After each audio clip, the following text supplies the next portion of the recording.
किसी ने बड़े कमाल की बात की है कि एक दिन बहुत तेजी से बारिश गिरी और धीरे से आकर कान में कह गई, गर्मी ज़्यादा दिन नहीं रहती है, चाहे वो सूरज की भी क्यों ना हो।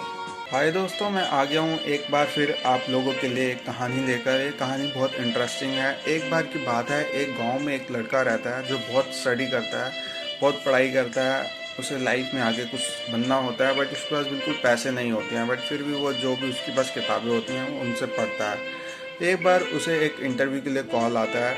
उस इंटरव्यू देने के लिए उसको शहर से बाहर जाना होता है। शहर से बाहर जाने के लिए उसको पैसे चाहिए होते हैं, बट उसके पास बिल्कुल पैसे नहीं होते हैं। वो किसी से भी उधार नहीं मांग पाता है, क्योंकि उसने ऑलरेडी लोगों से उधार मांगे होते हैं। तो उसके लिए बहुत मुश्किल होती है और भगवान से बोलता है, भगवान ये तूने क्या किया, बट थैंक यू भी बोलता है साथ में। और फिर सोचता है कि चलो मैं आगे तक चले जाता हूँ, आगे कोई ना कोई भगवान जी कोई ना कोई रास्ता जरूर निकालेंगे। वो बस स्टॉप तक चले जाता है, बट उसे कोई भी नहीं मिलता है। तो वापस वो आने लगता है तो देखता है एक मंदिर में एक गरीब इंसान होता है। तो उस गरीब इंसान के पास जाता है और उस गरीब इंसान के पास मतलब उसके गले में पैसे पड़े होते हैं, और उस गरीब इंसान के पास जाकर उससे रोने लगता है और उस गरीब इंसान को जाके बताता है कि इस तरह मेरा आज इंटरव्यू है और मेरे पास जाने के लिए बिल्कुल पैसे नहीं है। तो वो गरीब इंसान उसकी बात सुन रहा होता है और बहुत इमोशनल होता है, और वो कहता है, तुम परेशान मत हो, मैं तुम्हें पैसे दे देता हूँ, तुम अपना इंटरव्यू दे आओ। तो वो जो लड़का होता है वो खुश हो जाता है और उस गरीब इंसान से पैसे लेता है और इंटरव्यू ले लेता है। और बाय लकीली उसका इंटरव्यू क्लियर हो जाता है और उसको जॉब भी मिल जाती है, और वो बहुत खुश होता है और गॉड को थैंक यू बोलता है। और वो जब रात हो रही होती है, वह इंटरव्यू देके वापस अपने गांव में आ रहा होता है, तो बहुत रात भी हो जाती है और उसी मंदिर में जाता है उस फ़कीर का शुक्रिया करने के लिए। तो वहाँ पे जैसे ही जाता है तो वहाँ पे देखता है कि काफ़ी भीड़ हो रखी होती है।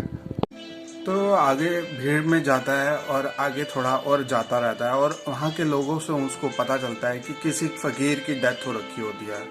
तो वो मन में सोचता है कि मुझे तो इसके एक फ़कीर के पैसे देने थे। उसे आगे जाके पता चलता है कि जिसके उसके पैसे देने थे, जिससे उसको मिलना था, उसी की डेथ हो रखी होती है।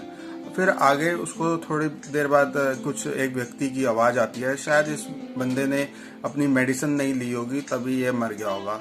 और बाद में आवाज़ आती है, शायद इसके पास पैसे नहीं होंगे इसलिए इसने मेडिसिन नहीं ली होगी। तो वो ऊपर वाले से बोलता है, क्या गॉड, एक व्यक्ति की किस्मत बनाने के लिए तूने दूसरे व्यक्ति की जान ले ली। तो ये कहानी हमें यह सिखाती है कि हमेशा भगवान पर भरोसा रखो, हमेशा गॉड पर विश्वास रखो। मैं कुछ भी नहीं पता हमारी लाइफ में कब कौन आ जाए भगवान बन के और हमारी मदद कर दे।